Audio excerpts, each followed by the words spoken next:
Ethan, your father and I need to talk to you about the marriage arrangement we made for you years ago. You're almost fully recovered, and we were wondering, would you be willing to come back to New York and go through with it? His mother's voice was hesitant over the phone. If you're still against it, I can talk to your father again. We could try to dissolve the contract. In the dim room, the only sound was silence. Just as his mother was about to assume this attempt had failed like all the others, he spoke. I'll do it. I'll come back and get married. A stunned pause on the other end of the line. You will. Ethan's voice was placid. Yes. I just need a little time to wrap things up here in Santa Monica. I'll be back within 2 weeks. Mom, you and Dad can start preparing for the wedding. After a few more brief pleasantries, he hung up. The moment the call ended, the thunderous beat of music from downstairs surged into the room. Faintly, he could make out the strains of someone singing Happy Birthday. It was the party Ava and Khloe were throwing for Leo. A soft knock came at the door. Leo, holding a slice of black forest cake, peeked his head in with a smile. His handsome, boyish face, smudged with a few streaks of frosting, looked almost innocent. He fluttered his eyelashes. Ethan, come down and hang out with us. Ethan, who had long since seen through the facade, kept his voice cold. I have work to do. You guys have fun. Almost instantly, Leo's eyes reddened. Is it because you don't like me, Ethan? Is that why you keep pushing me away? An involuntary frown creased Ethan's brow. He hadn't done a single thing, yet here was Leo, acting as if he'd just been mercilessly bullied. A cold sneer formed in his mind. He had no patience for this manipulative charade. Say the performance for Ava and Khloe. It doesn't work on me. As he moved to shut the door, Leo cried out, Ethan, don't. Leo thrust his hand out, blocking the door just as it was closing. It slammed shut on his fingers. A sickening crunch echoed in the hallway, and the back of his pale hand instantly blossomed with a dark, ugly bruise. Hiss! Ava and Khloe, who had just come upstairs, saw the whole thing. The two women rushed forward in near unison, cradling Leo's injured hand with heart-wrenching concern. Seeing the bruise, Khloe's eyes, usually sharp and fiery, turned red at the corners. Her temper flared, and she rounded on Ethan. It's one thing if you don't like him, but how could you do something so despicable? Ethan, when did you become this person? Ava, normally cool and composed, stared at Ethan with a gaze filled with profound disappointment. Ethan, it's Leo's birthday. You've gone too far. Her tone softened instantly as she turned back to Leo. Leo, does it still hurt? Let's get you some ice. As Ava led Leo away, Khloe followed, frantically trying to soothe him. Leo, don't be sad. That new sports car I just got, it's yours. After the party, I'll take you for a spin. A drive always makes you feel better. Coddled between the two women, Leo's expression finally brightened. Thank you, Ava. He then turned to Khloe, his eyes still shimmering with unshed tears. Khloe, please don't race anymore. It's so dangerous. I'd worry about you. Seeing him finally smile, Khloe didn't hesitate. Okay, anything for you. As long as you're happy, whatever you say goes. Watching them descend the stairs, Ethan stood in the doorway, feeling a sense of dizzying unreality, like he was trapped in a bad dream. He could remember a time, not so long ago, when he was the one standing between Ava and Khloe. He had been a sickly child, his frail health compounded by severe asthma. The damp, rainy climate of New York was a constant trigger, so at 5 years old, his parents had sent him to live in the year-round spring of Santa Monica, under the care of his aunt, a doctor. That was when he met Ava and Khloe, who lived in the houses on either side of his aunt's. They were inseparable, the three of them growing up as childhood friends. From the moment they met, the girls were constantly by his side. In elementary school, they'd buy him breakfast, tear up any love letters he received from other girls, and jealously guard him from anyone who got too close. As they grew up, one became a renowned CEO who inherited her family's empire, and the other an internationally famous race car driver. Despite their demanding careers, they bought the houses on either side of his, knocked down the connecting walls, and moved in with him, insisting on cooking for him every night. When his health finally stabilized and his family started urging him to return to New York, they had both stood before him, eyes red, begging him not to leave. They'd sworn that if he went, they would drop everything and follow him. Wherever Ethan is, that's where we'll be, they always said. It was because of them, and only them, that he had delayed his return to New York for so long. But everything changed a month ago when Leo appeared. Leo was an intern Ethan was mentoring at his design firm. On his first day, he'd shyly refused to join the group for lunch, a pattern that continued until Ethan found him in a corner, quietly eating a cup of instant ramen. When asked, Leo explained he'd come from a poor, rural town, having earned a scholarship to the big city, and was saving every penny he could. Ethan, the privileged son of the wealthy Song family, had never encountered such hardship. His heart went out to the younger man, and he began looking out for him, occasionally inviting him to dinner with Ava and Khloe. And that's how Leo met them. Ava, with her cool demeanor, had never been one for loud, chaotic parties. Yet, for Leo, she made an exception. Khloe, who lived and breathed for the racetrack, could never be dissuaded from her passion by anyone. Yet now a single soft-spoken word from Leo was enough to make her give it up. Scenes like this had played out countless times over the past month. Before, Ava and Khloe had never hidden their feelings for Ethan. They had staged more than one dramatic showdown, demanding he choose between them. And Ethan had to admit he had been genuinely moved, seriously considering which one of them he could build a life with. But now, accepting the marriage his family had arranged, it suddenly didn't seem like such a bad option. A bitter smile touched Ethan's lips as he pulled out his phone and set a countdown timer for his departure. From this day forward, he would no longer be an interruption in their new little trio. Ethan shut the door and put in his earbuds, blocking out the lively sounds from downstairs. Since he'd already decided to go back and get married, he had to quit his job, but he wanted to finish his current project first to avoid leaving a mess for anyone else. He sat by the floor-to-ceiling window, working alone as the sun dipped below the horizon, painting the sky in hues of orange and purple. When the sky had darkened completely, Ethan took out his earbuds and stood to stretch. After hours of focused work, the project was finally done. The house below was now quiet. He instinctively unlocked his phone to unwind. A notification from Leo popped up. Ethan tapped it open. "How come you didn't like my post?" P. A minute later, another message followed. "Oops, sorry, Ethan. Wrong person. Please don't be mad at me." Ethan navigated to Leo's Instagram profile, curious to see what he had posted. A 9-photo grid filled the screen. Each picture showcased the lavish gifts he'd received from Ava and Khloe. On Leo's wrist was a 7-figure Rolex. To complement it, Ava had given him a diamond tennis bracelet for his other wrist, which glittered ostentatiously under the light. The gleaming red sports car was obviously Khloe's gift. In the center photo, Leo stood beaming between Ava and Khloe, his arms linked with theirs, his smile radiating pure bliss. The caption read, "Guess I gotta be the prince for a day, Sparkles." Ethan knew Leo had posted this deliberately, hoping to get a rise out of him, to make him angry. The old Ethan would have been infuriated by this cloying, manipulative display and hurt that Ava and Khloe had given someone they'd known for less than a month the kind of attention once reserved exclusively for him. But the current Ethan was leaving. None of it mattered anymore. With a detached flick of his thumb, he tapped the screen. A red heart appeared under the post. From now on, he, Ava, and Khloe were just friends. Leo could have the privilege of choosing between them. The next day, Ethan went to his firm and submitted his resignation. Back home, he began gathering all the photos of the three of them together. They had known each other for over 20 years, filling more than a dozen thick albums. He opened one. There were pictures of them as kids, playing house in the backyard, photos from middle school, holding up trophies together, snapshots from a college road trip up the coast. Ethan flipped through them one by one, the memories so vivid they felt like they had happened yesterday. But now none of it was important. He took the pages out, one by one, lit a corner with a lighter, and dropped them into a metal trash can. A small bonfire flickered to life. The flames greedily consumed the images, curling the smiling faces into black ash. Ava and Khloe returned home just in time to see it. Realizing what he was doing, Ava strode over, her voice trembling slightly. "What are you doing?" Ethan glanced at her, his tone flat. "Nothing.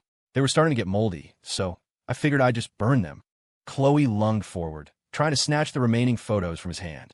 But Ethan, with a deliberate twitch of his wrist, let the rest of them fall into the flames. The fire flared, leaving no chance for a rescue. Khloe still made a desperate attempt to grab a corner of a picture that hadn't been fully consumed, but the intense heat forced her to recoil. "Even if they were moldy, you didn't have to burn them. Those are our memories," she cried, her eyes turning red with distress.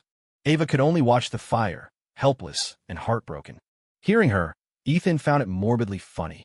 Here he was, a living, breathing person they could hurt time and time again for Leo's sake, and yet they were breaking their hearts over a pile of old paper. He suddenly felt a flicker of curiosity. How would these two react if they knew he was leaving to get married? Staring at the two distraught women, he said calmly, "They're just pictures. We can always take more. There's nothing left to save, so I guess we'll have to." Ava conceded, choosing the next best option. Khloe quickly added, "We can bring Leo this time." He's always saying he's never really been on a real vacation. At the mention of Leo's name, another self-deprecating smile touched Ethan's lips. Ava and Khloe, however, took his silence as agreement and visibly relaxed. As they started to walk further into the house, they stopped short. Several large cardboard boxes were stacked in the living room, boxes that hadn't been there that morning. "What are these?" they asked in unison. Ethan glanced over. "Oh, that? I quit my job. Decided it was time for a change." Didn't he love that job?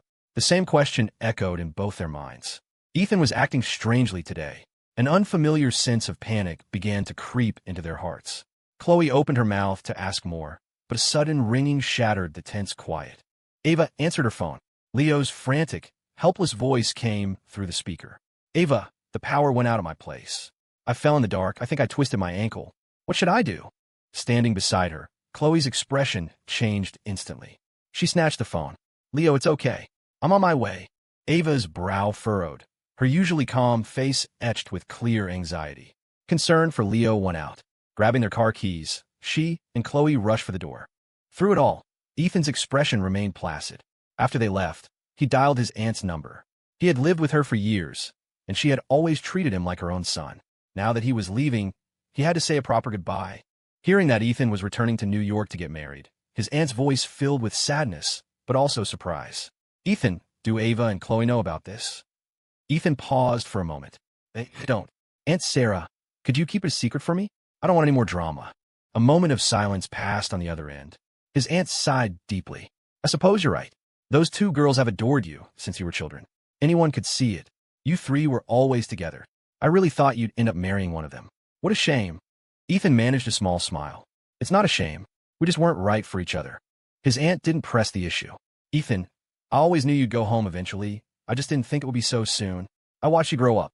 You have to come see me before you go. If you're back in New York, who knows when we'll see each other again." Ethan's tone softened with affection. "I will, Aunt Sarah. I have some gifts for you, too. I'll miss you so much."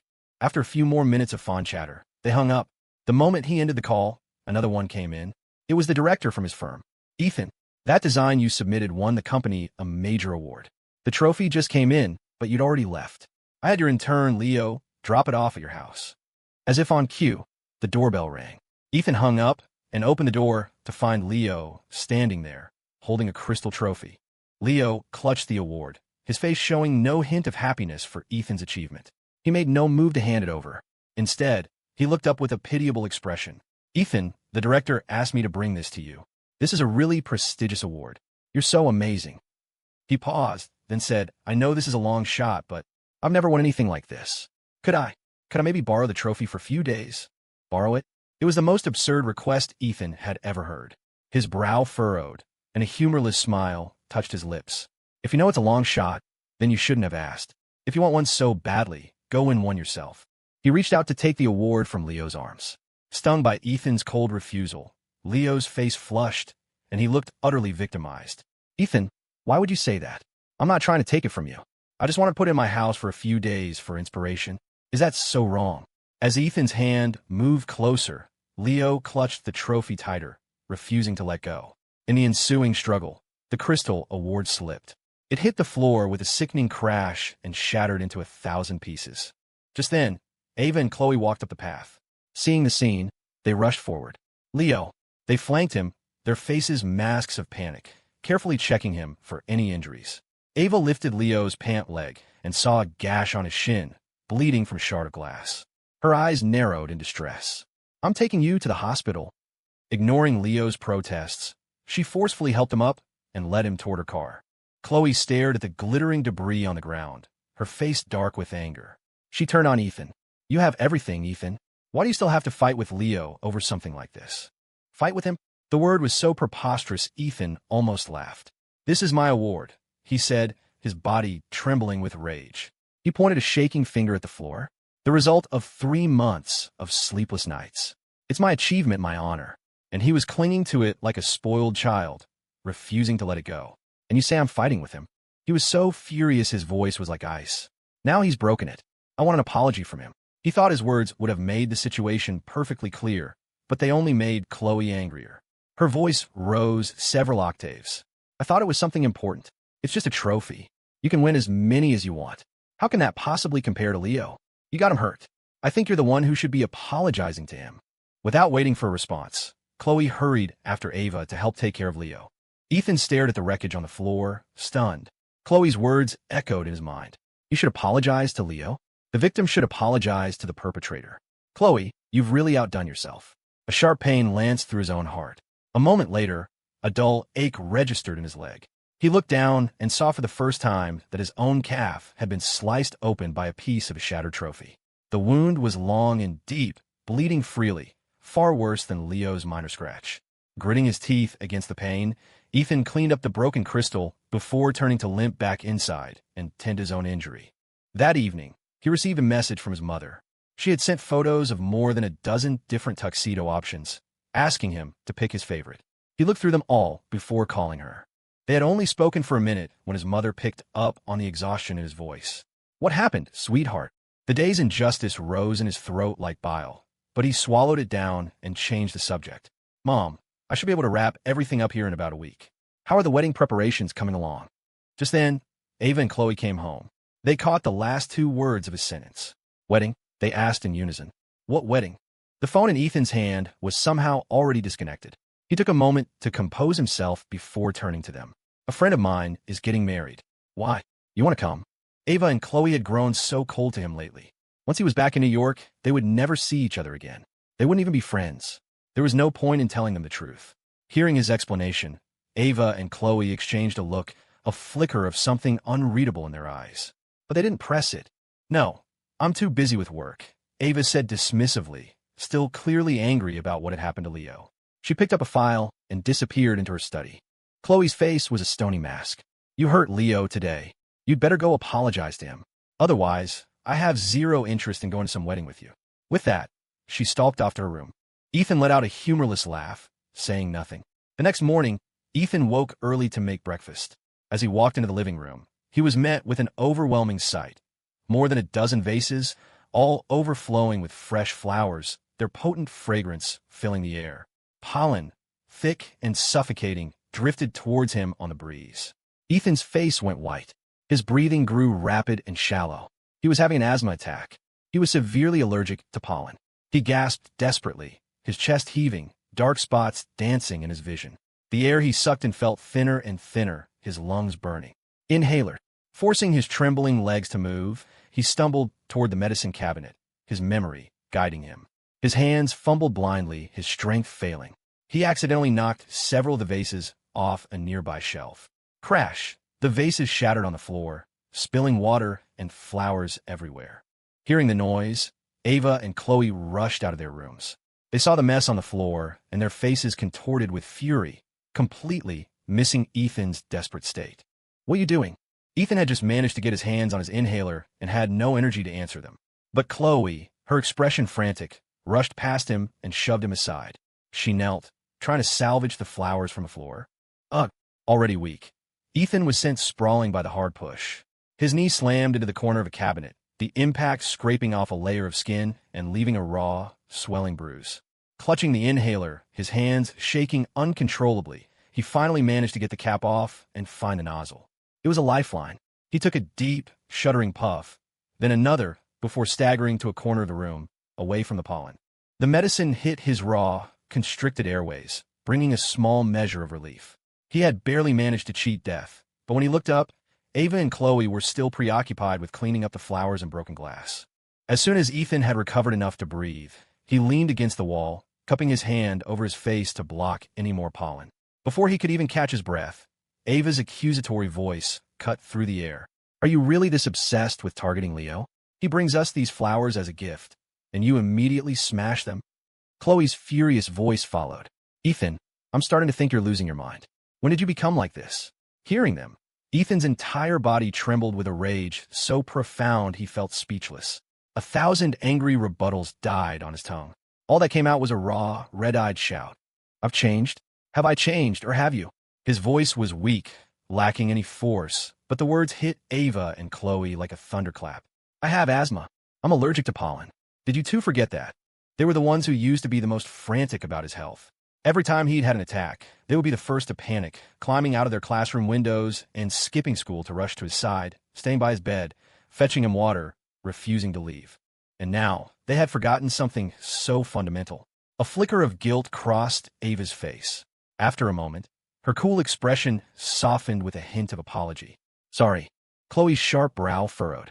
The memory of Ethan's past attacks, of the agony he went through, flashed in her mind. She took a tentative step forward. Are you okay? I'm sorry. Leo picked these himself from the wild. He put so much heart into it. That's why I was so upset. Ethan said nothing.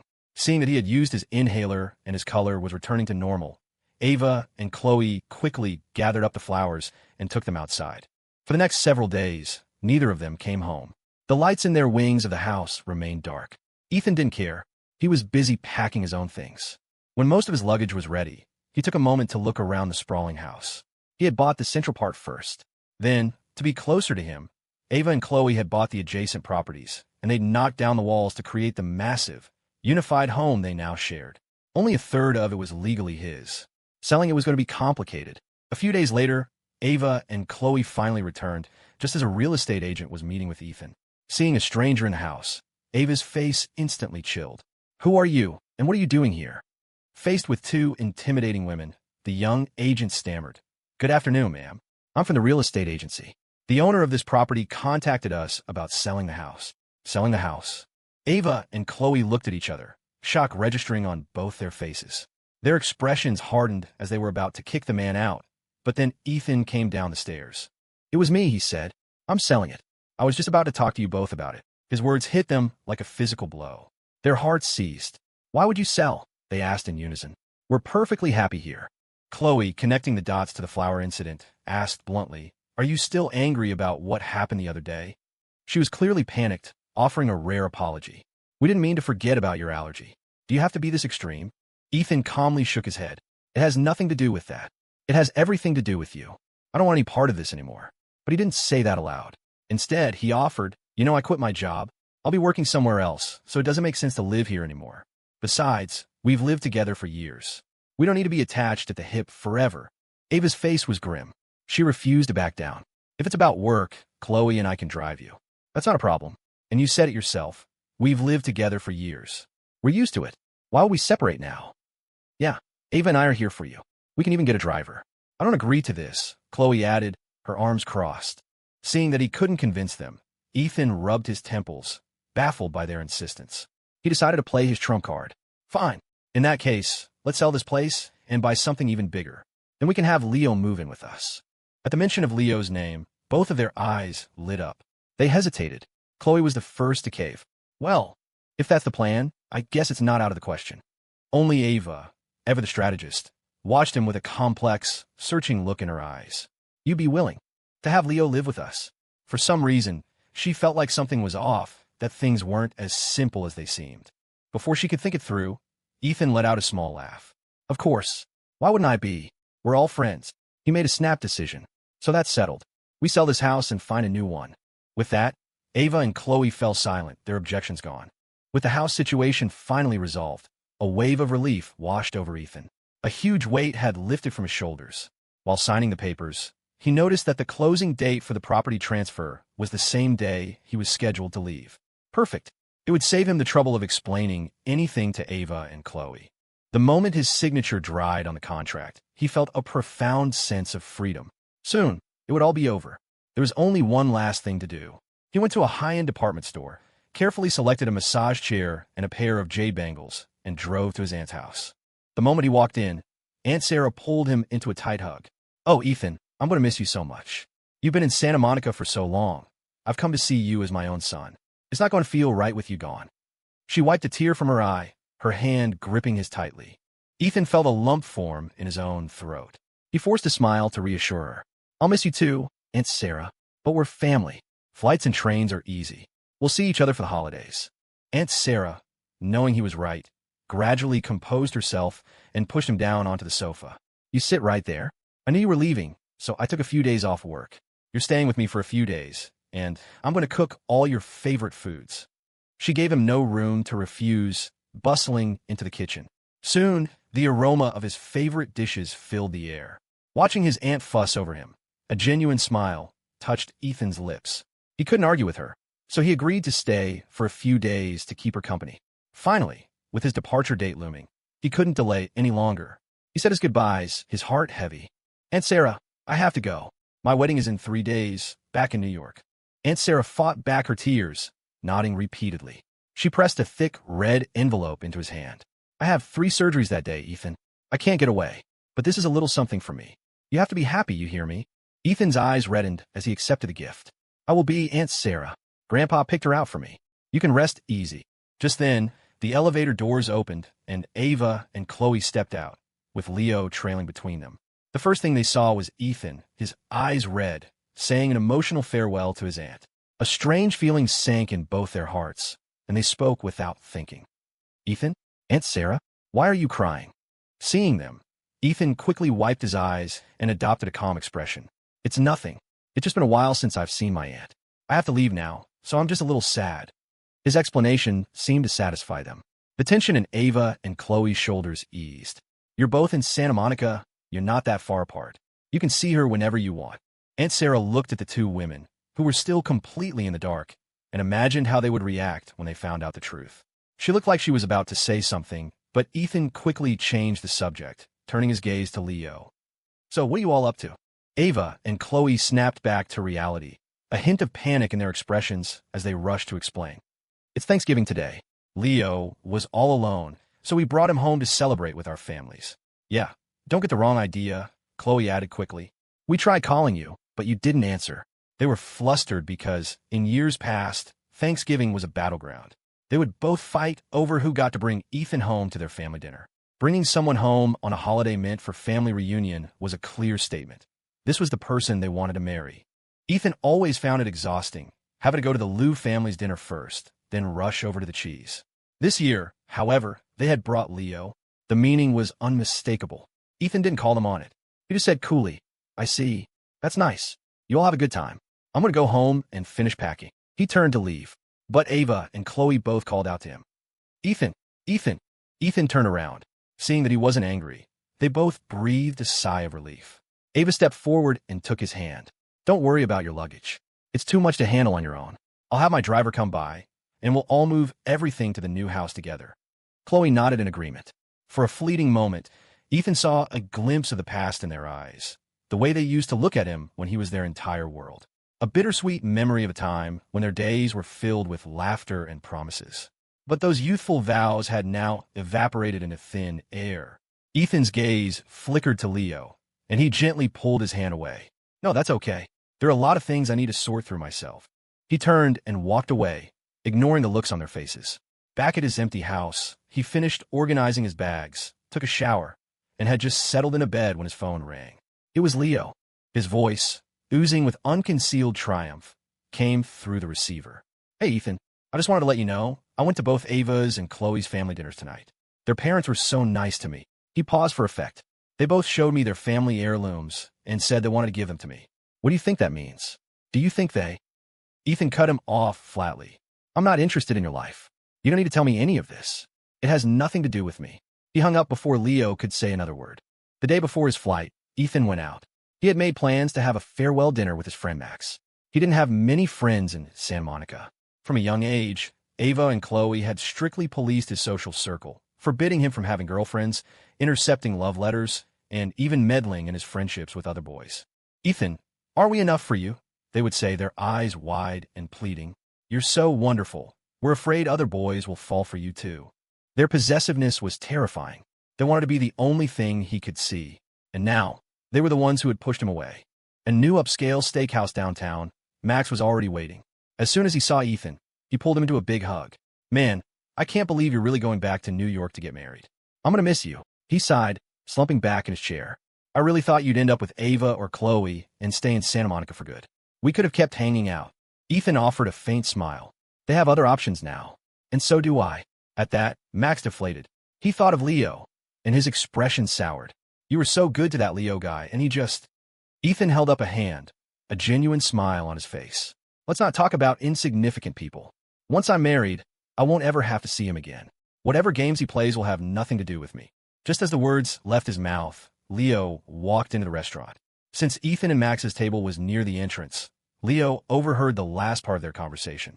He walked over, his face a mask of innocent curiosity. "Ethan, who's getting married? Can I come? I've never been to a real wedding before. Ethan had rarely met someone with such a complete lack of boundaries, but perhaps he was just used to Leo's antics by now. And since he was leaving, he felt nothing but calm. Max, however, was furious. He slammed his fork down on the table and glared at Leo. It's my wedding. And no, you're not invited. Satisfied? His voice was loud, dripping with contempt. Do you have any concept of personal space? Do we look like we're friends? Why do you have to stick your nose in everything? If a garbage truck drove by, would you run out with a spoon to check if the swill was salty enough? The harsh words made Leo physically flinch as if he'd been struck. He lowered his head, his eyes welling up as he looked toward the restaurant entrance, where Ava and Khloe had just appeared. His large, expressive eyes were a silent plea for help. Ava, not knowing what had transpired, saw only Leo's wounded expression. Her face hardened, and she immediately pulled him into a protective embrace. I'm here. If you want to go to a wedding, you could go to any wedding you want. Khloe rushed to his other side. Me too. Forget a wedding. If you wanted a star, I'd climb a ladder to heaven and pick you a fresh one. Don't pay any attention to irrelevant people. Flanked by the two women, Leo's tears gave way to a triumphant smile. With that, Ava and Khloe led Leo to the table right next to Ethan's. Both women fussed over him, filling his plate with food, their eyes soft with adoration. Across the small space, Max was so angry he stabbed his steak until it was shredded, but Ethan remained as serene as a calm lake. Seeing his friend's composure, Max swallowed his anger and said nothing more. After dinner, the two friends said their goodbyes. Ethan returned to the empty house. That night, Ava and Khloe didn't come home again. Ethan didn't care. He was busy with his final packing. The next morning, he heard footsteps outside his room and knew they were back. They would have to be. Today was the day they were all supposed to move into the new house. What they didn't know was that their new house and their future would not include him. The noise outside grew louder as movers began their work. Ethan ignored it. After checking his suitcases one last time, his mother called. He answered, and her warm voice filled the line. Ethan, what time does your flight land? We'll be at the airport to pick you up. Ethan pulled up his ticket information on his phone. I should be there around 7 tonight. Just then, his bedroom door pushed open. He glanced over and saw Ava and Khloe standing in the doorway. Khloe asked casually, "Who are you talking to?" "No one important," Ethan said coolly, ending the call. His chilly tone caught them off guard. Ever since Leo had shown up, Ethan had seemed so distant. Ava, who normally wouldn't have bothered to explain herself, felt a growing sense of panic as she recalled Ethan's recent strange behavior. "Ethan," she began, "Leo is different from you. He didn't have a good childhood. His family is poor. That's why I feel a need to help him. It's nothing more than that." Khloe jumped in. "Yeah, we just feel sorry for him. Besides, you were the one who introduced him to us in the first place. How can you be jealous of him?" Ethan's expression was unreadable. "Why are you telling me this?" "Because you care," they said in unison. They had grown up together. They knew him so well that they could finish his sentences, could anticipate his needs before he even voiced them. How could they not sense that he cared? And yet, lately, he had become a complete enigma. A frosty glint appeared in Ethan's eyes, as if he were looking at two strangers. "I don't care. You said you just see him as a friend, right? I'm your friend, too. So what is there for me to be upset about?" For a moment, they were speechless. Ava finally broke the silence. "Ethan, you know that's not what I want. I've never wanted to just be your friend." Khloe couldn't hide her emotion. "All these years, Ethan, how could you possibly think we're just friends?" Ethan knew exactly what they were talking about. They both loved him, wanted to be with him. But if their love meant siding with Leo while he bullied him, then it was a love he couldn't bear. He nodded slowly. "Yes, we are about to have a different kind of relationship. Soon, we won't even be friends. We'll be strangers." His words were loaded. Ava's heart gave a violent lurch, and a wave of unease washed over her.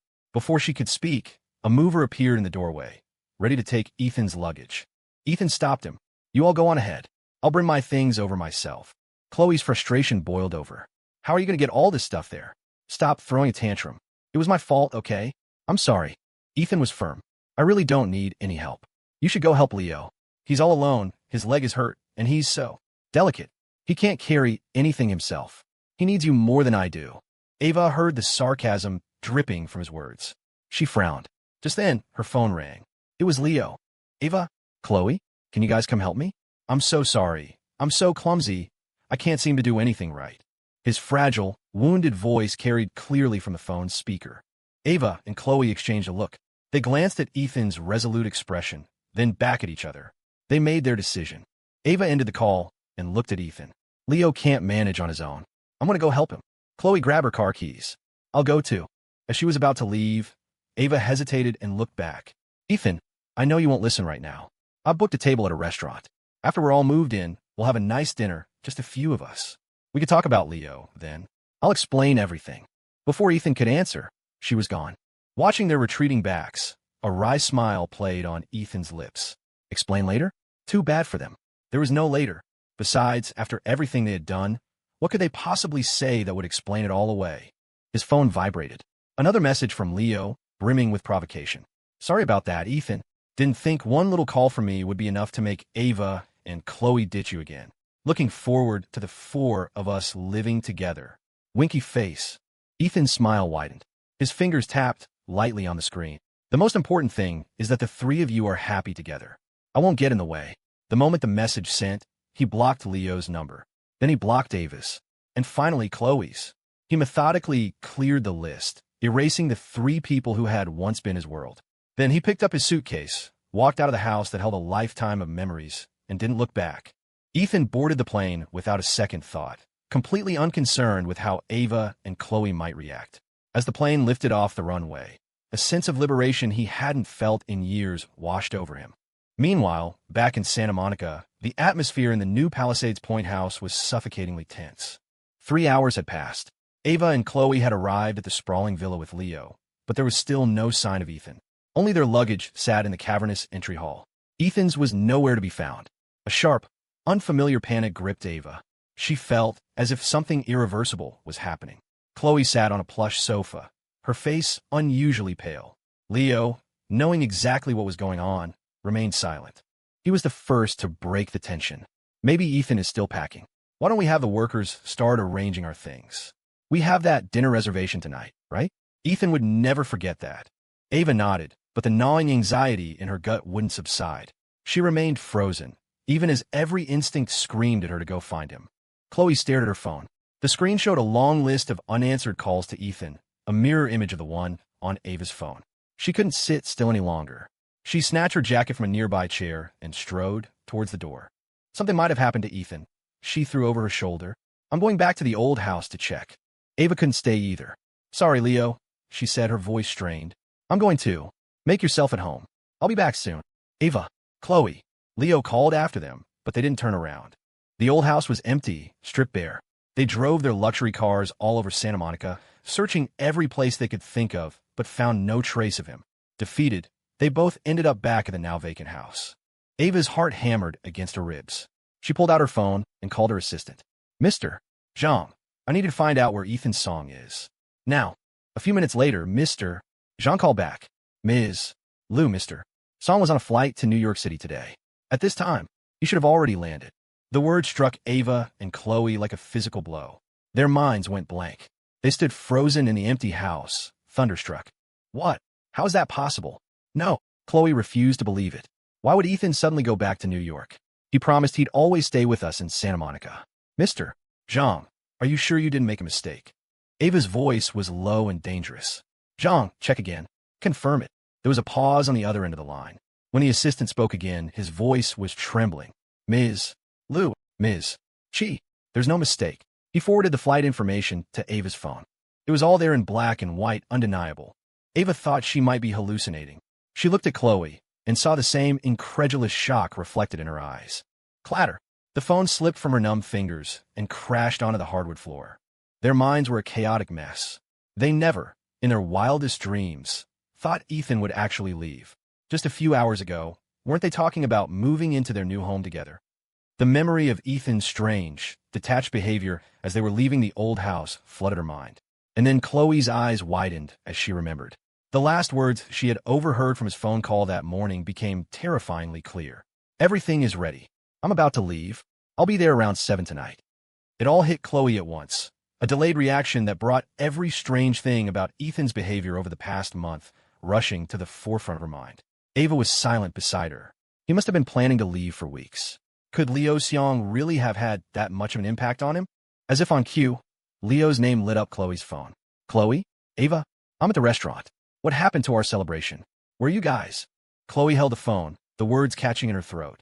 After a long moment, She answered, her voice raspy. Leo, let's cancel. We'll talk later. What was the point of celebrating when Ethan was gone? Ava remained quiet, her gaze fixed on the shattered phone on the ground, her expression unreadable. Just then, the familiar realtor walked up the path, guiding a woman in a gray coat. Ma'am, as you can see, this house. He was in the middle of his sales pitch when he noticed them. He stopped, a flicker of confusion on his face. Ms. Loomis. Gee, what are you doing here? He looked from them to the house and back. I thought the sale was final. You were supposed to be.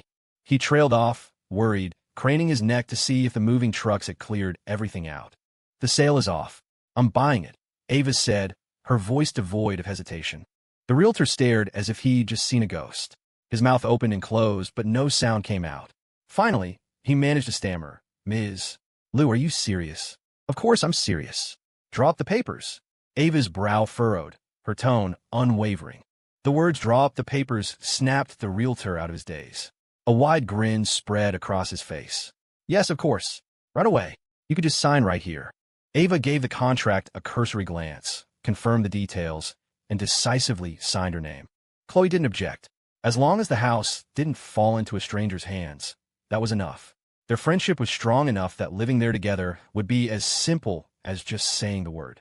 The house held too many of their shared memories.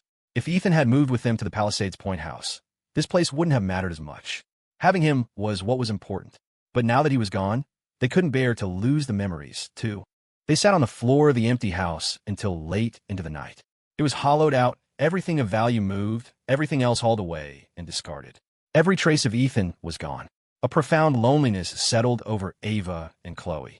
When Ethan was around, it felt like they had an endless supply of things to say, always finding new ways to make him smile. Now, with just the two of them, the silence was a vast, empty space. They looked at each other, but the desire to speak was gone.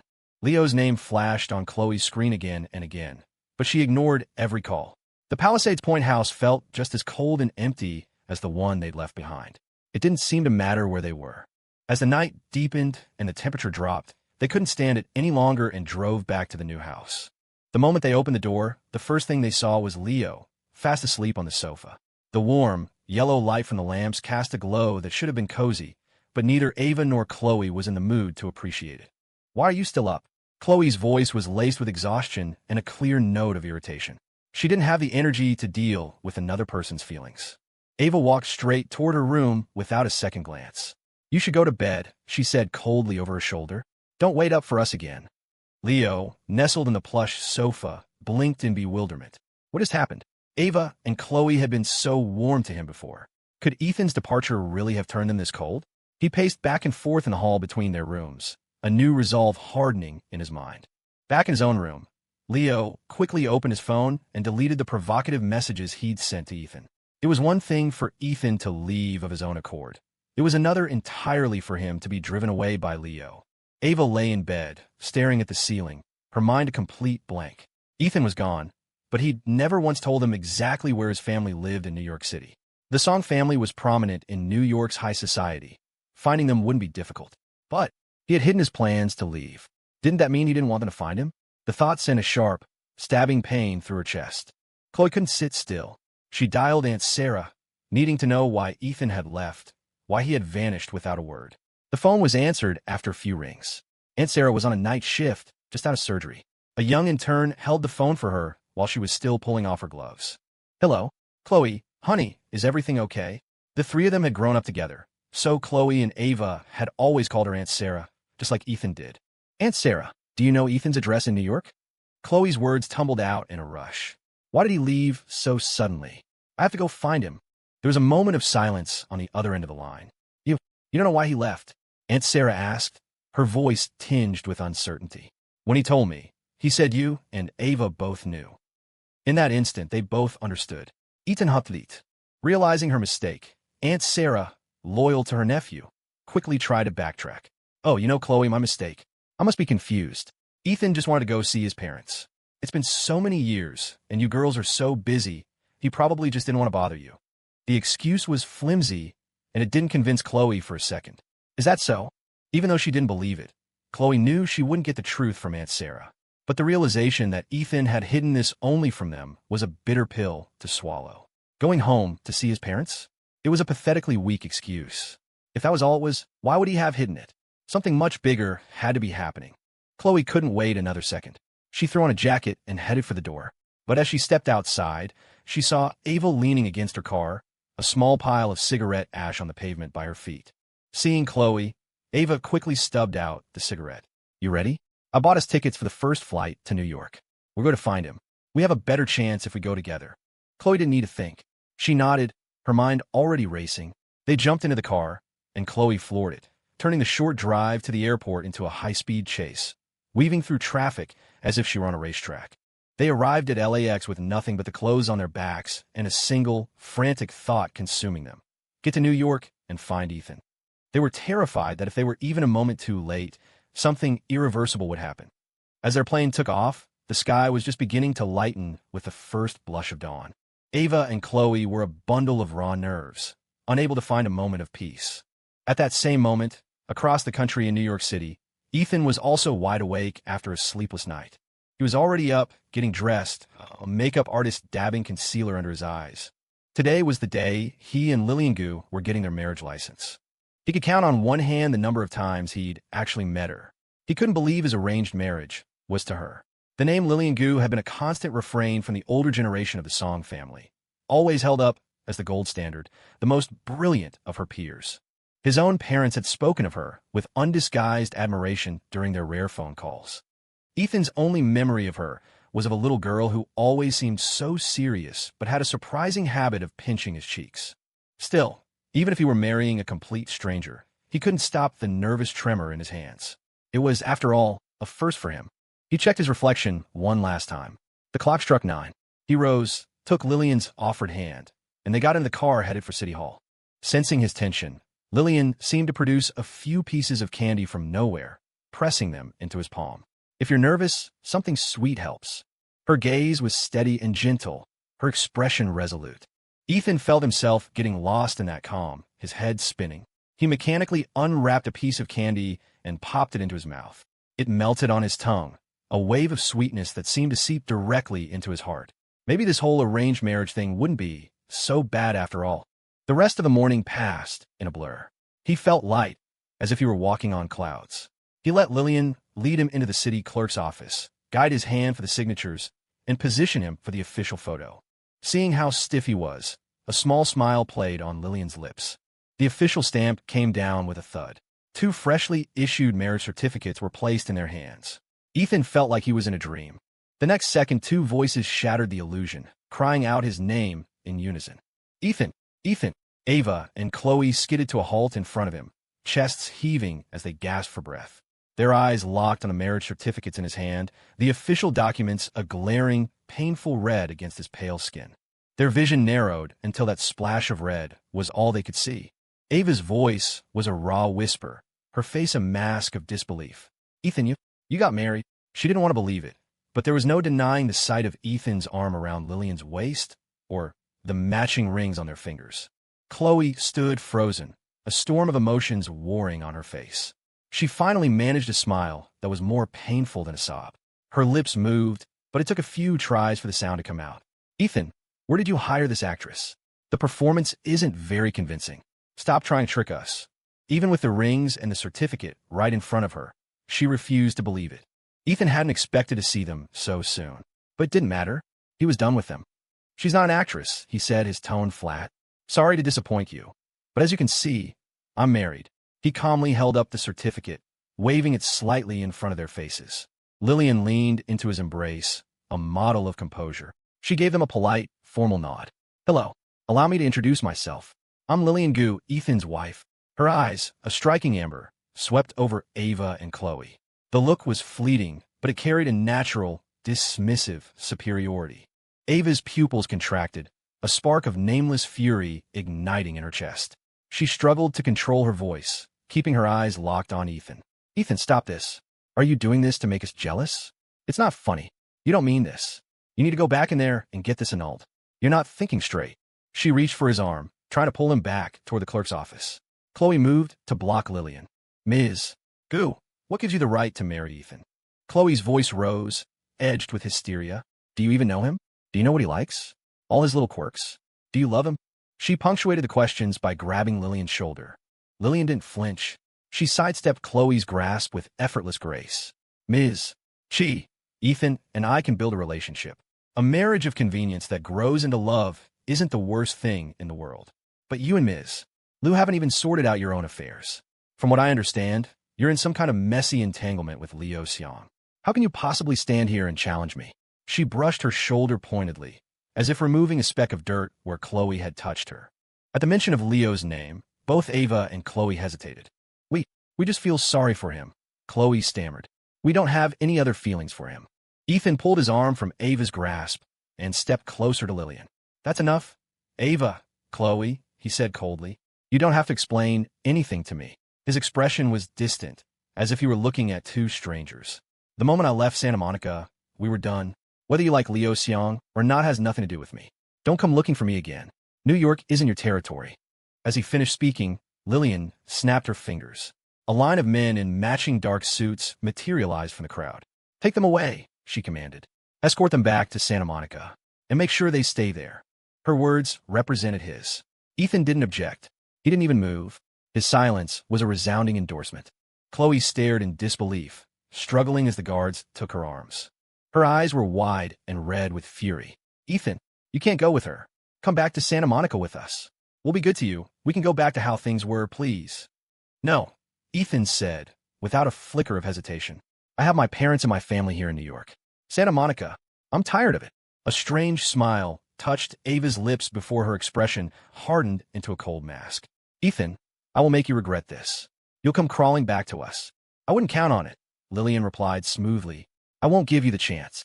She gestured with her finger, and the bodyguards efficiently gagged both Ava and Khloe, bound their hands and feet, and bundled them into a waiting helicopter. As they were taken away, Lillian turned to Ethan, a flicker of anxiety in her eyes. Was that too much? Do you think I'm too aggressive? Not gentle at all. She hadn't gotten a foothold in the powerful Gu family by being soft, but she hadn't wanted to show that side of herself to Ethan. Ethan looked at her, and in that moment, the vast distance he'd felt between them seemed to shrink. He smiled and shook his head. Not all. It was the perfect way to handle it. 2 fewer problems to worry about. He hadn't expected them to actually follow him. In his mind, with him out of the way, they would finally feel free to pursue Leo. They were all living together. Wasn't it just a matter of time? Especially since Leo was clearly interested. They're just not used to me being gone, Ethan told himself. You can get attached to a photograph if you keep it for a few years. It was only natural to feel the absence of someone you'd known for over 20 years. But habits, given enough time, could always be broken. He followed Lillian home. Inside the helicopter, the thunderous roar of the rotors was a chaotic match for the storm in Ava and Khloe's minds. What had they even come here for? They had accomplished nothing. They were just one step too late. How could Ethan be married? They remembered how he would blush and get flustered whenever they subtly hinted at their feelings. They both knew how torn he was, trapped in an impossible position where choosing one of them would have deeply hurt the other. That was why he'd never made a choice. Sometimes, he'd even said he wished they could all stay friends forever, that maybe that would be enough.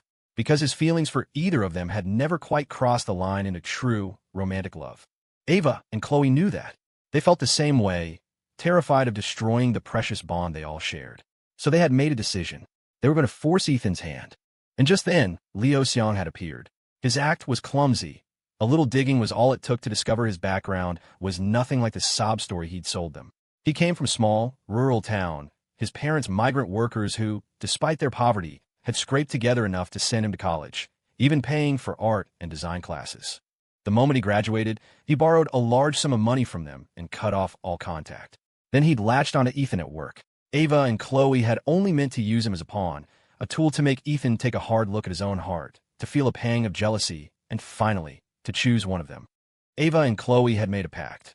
No matter who Ethan chose, the other would have to swallow her feelings and step back, becoming just a friend. But they had never, ever imagined he would choose neither of them. How did it come to this? Why did their gambit end in complete disaster? They looked at each other, and for the first time, a sliver of resentment crept between them.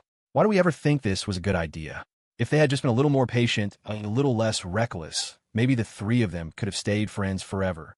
That would have been better than this, where even seeing his face had become an impossible luxury. The helicopter touched down on the roof of the Palisades Point house. The bodyguards unceremoniously dumped them onto the helipad, and, moments later, the aircraft lifted off again. Hearing the roar from the roof, Leo rushed up to investigate. He found them on the ground, their hands and feet still bound. His eyes went wide with alarm. "Are you okay?" he asked, his voice laced with concern as he fumbled to untie the ropes. Ava rubbed her bruised wrists, her expression like ice. She didn't spare him a single glance as she stalked past him and headed downstairs. Khloe was seething, a silent rage building inside her. Leo followed them down, placing 2 glasses of warm water on the coffee table. "You went to New York? Did you find Ethan? How is he?" he asked, nervously picking at the sleeve of his shirt. It can't be, he thought, desperately trying to reassure himself. They came back like this, so things must have gone badly. Ethan has a perfect family, loving friends. He has everything. He doesn't need Ava and Khloe. "I do." He repeated the words silently, a bitter mantra, while keeping a gentle, concerned smile fixed on his face. His question hung in the air. Ava's eyes narrowed, her gaze suddenly sharp and probing. "What did you just say? We never told you we were going to New York." "How did you know?" she asked, her voice dangerously quiet. "What exactly do you know?" Hearing this, Khloe's face hardened. She grabbed Leo's arm, her grip tightening, each word delivered with crushing weight. "What did you do? Talk. Don't make us find out for ourselves." Her voice dropped to a menacing whisper. "Did you say something? Do something to drive him away." Leo's heart hammered against his ribs. He fell back on his old tactic, his face crumpling into a picture of wounded innocence. I didn't. His parents are in New York, he told me that. I just assumed that's where he'd be. Why? Is he not there?" But this time his act didn't work. Ava and Khloe were not fools. They had only been willing to believe him before because they were lying to themselves. They had to believe him in order to make their performance for Ethan convincing. That was over now. Khloe's fingers dug into his arm, leaving deep red marks. "Are you still not going to tell the truth?" she threatened, then glanced at Ava. "Ava, I think he needs a little lesson before he'll be honest." Ava's face was a mask of cold fury Khloe had never seen before. She tapped a finger lightly on the table, and her voice was even colder than her expression. "Do you want to keep your job, Leo? Because if you don't want to end up with nothing, right back in that sad little town you crawled out of, you'll start talking. Now." Her words were a death sentence, and he knew it. The tears on Leo's face stopped flowing. His hands dropped limply to his sides as he stared at Ava and Khloe in disbelief. He couldn't understand how their attitude toward him had shifted so completely. Before, his slightest hint of distress had sent them into a panic. Now, there was only cold indifference. He could cry until he was dehydrated, and they wouldn't even blink. He couldn't bring himself to confess to provoking Ethan, to all the little traps he'd laid. He kept his mouth shut, praying desperately to Khloe. "Khloe, I didn't do anything, I swear. Please, you have to believe me. Ethan helped me so much. I'm so grateful to him. How could I ever do anything to hurt him?" He squeezed his eyes shut, trying to force more tears. If he's the one you really care about, I can move out." Was he upset that I was living here? He started acting so cold to me all of a sudden. Maybe this is just... He was still trying to plant seeds of doubt. He knew Khloe was the softer of the two. His only hope was that she would give in, just like she always had, and let this whole thing blow over. If they let him stay, he was sure he could win them back.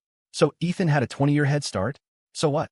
If Leo had been born with that kind of privilege, he wouldn't be in this mess. But this time, Khloe's usual indulgence was gone, replaced by a cold, sneering contempt. "You really won't admit it until you've hit rock bottom, will you?" Her smile was pure mockery. "Anyone who knows me knows my temper isn't as good as you seem to think." With a sudden, violent movement, she shoved his head down onto the table, her hands flying to his throat. Ava's voice, like a recurring nightmare, drilled into his ears. "Leo, your job is gone, and I've already contacted your family. They'll be here in a few days to collect you. I suggest you start thinking about how you're going to explain yourself to them." With a few taps on her phone, she had casually destroyed his life. "No, don't let them come here. I'll talk. I'll tell you everything." The terror of facing his family was worse than the feeling of suffocation. Leo was frantic, his mind reeling with panic. At his confession, Khloe slowly released her grip. "Talk. Cough, cough." Leo gasped for air. I can show you my phone." He unlocked it and held it out. "I didn't do anything. You've got it all wrong." He was silently thanking his lucky stars that he'd had the foresight to delete the messages he'd sent to Ethan. Ava didn't even take the phone. One look was enough to tell her he was still lying. Khloe snatched the phone from his hand and immediately made a call. "I'm sending a phone over. I need a full data recovery.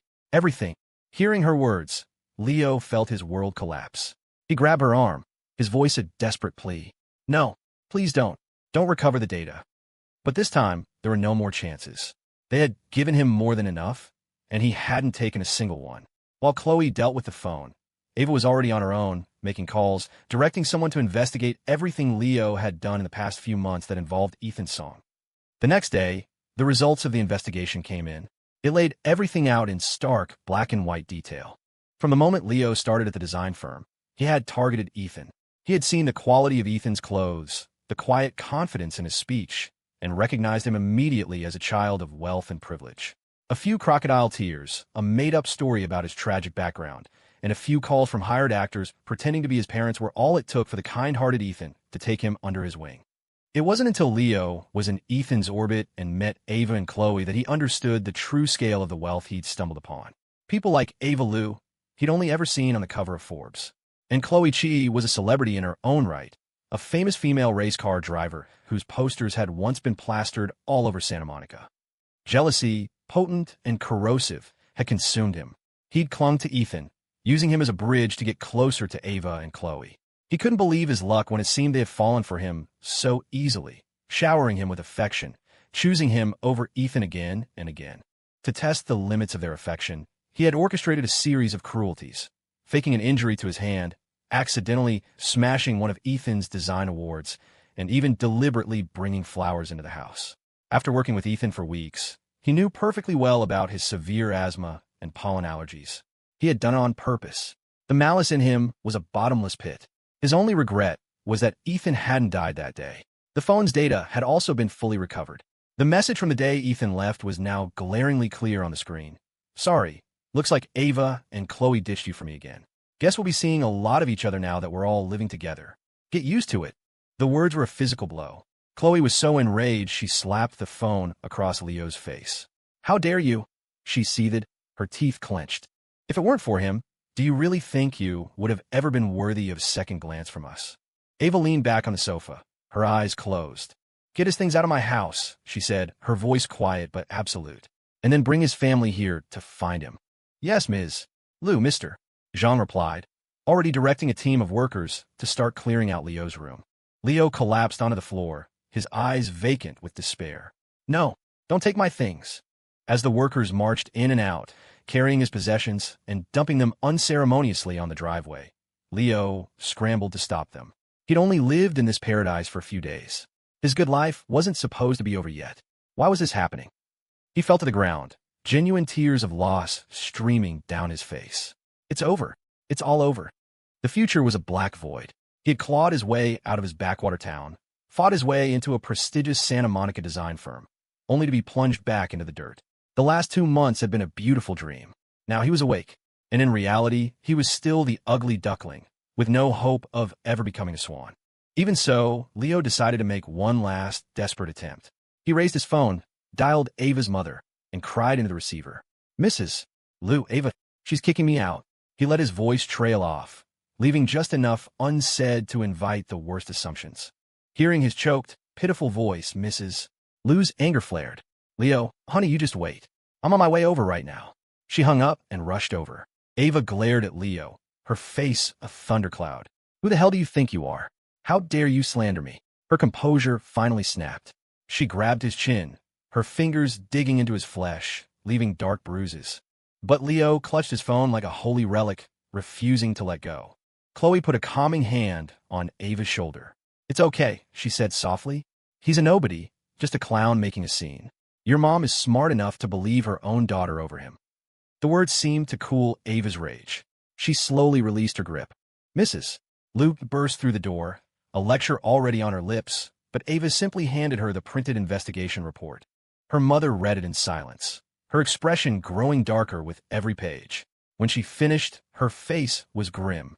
She strode over to Leo and, abandoning all pretense of a high society matron, grabbed a fistful of his hair and slapped him hard across the face. A bright red welt immediately rose on his cheek. Mrs. Lou, why? He whimpered. She's just saying that to cover up what she did to me. Enough. Mrs. Lou cut him off. Her laugh was cold, her expression a perfect mirror of her daughter's disdain. Leo, I know my daughter. And besides that, I'm a grown woman. Do you really think I can't tell when something has or hasn't happened between two people? For what you've done, Ethan may have let you off easy, but the Liu family and the Chi family will not. After all, Ethan was the boy all three families, the Songs, the Lius, and the Chis, had doted on his entire life. The day of the Thanksgiving dinner, when Ava and Khloe had shown up with Leo, the Lius and Chis had been deeply embarrassed in front of Ethan's aunt. It wasn't because he was poor. It was because both families had openly spoken for years about wanting Ethan as a son-in-law. They had treated him as such, secretly hoping their own daughters would win his heart. Leo's sudden appearance had blindsided them. Even though the parents had thought he seemed shifty and insincere, they felt they had to respect their daughter's choice. They had treated him well out of a sense of guilt and a need to compensate for their daughter's rejection of Ethan. That was why they had even shown him their family heirlooms, thinking that if he were truly to join the family, they would one day be his. Now that the truth was out, Mrs. Liu felt no need to be polite. She immediately called Chloe's mother. Mrs. She arrived shortly after, and when she heard the full story, she was livid. She had a notoriously fiery temper and was not one to hold back. After hearing what Ava and Khloe had already done, she thought they'd been far too lenient. Mrs. She dragged Leo by his shirt out to the courtyard and shoved his head into the decorative fountain. The flow of water wasn't strong, but it was enough to fill his nose and mouth, making him choke and gag. Every time he coughed, more water rushed into his lungs. After a long moment, she yanked him up by the collar. How does it feel? She snarled, her voice dripping with contempt. Did you get a little taste of the desperation Ethan felt? That feeling of drowning, of knowing you could be saved but being powerless to stop it. She disgustedly threw him onto the stone patio and wiped her hands as if she'd touched something filthy. She turned to her daughter. Khloe, Ava, what kind of person tries to win a man over by being nice to another man, just to make him jealous? That is the stupidest thing I have ever heard. No wonder Ethan chose that Lillian girl in New York instead of either of you. For once, Mrs. She had no intention of defending her daughter. Mrs. Liu nodded in grim agreement. You were both completely wrong in how you handled this. What's done is done with Ethan. He's married. You two need to leave him alone. Ava lowered her eyes, a storm of emotions churning within her, but she said nothing. Khloe bit her lip, her chin held high in stubborn defiance. Neither of them was the type to give up easily. If they were, they never would have succeeded in their cutthroat careers, whether in the boardroom or on a racetrack. Their ambition was etched into their bones. Mrs. Liu and Mrs.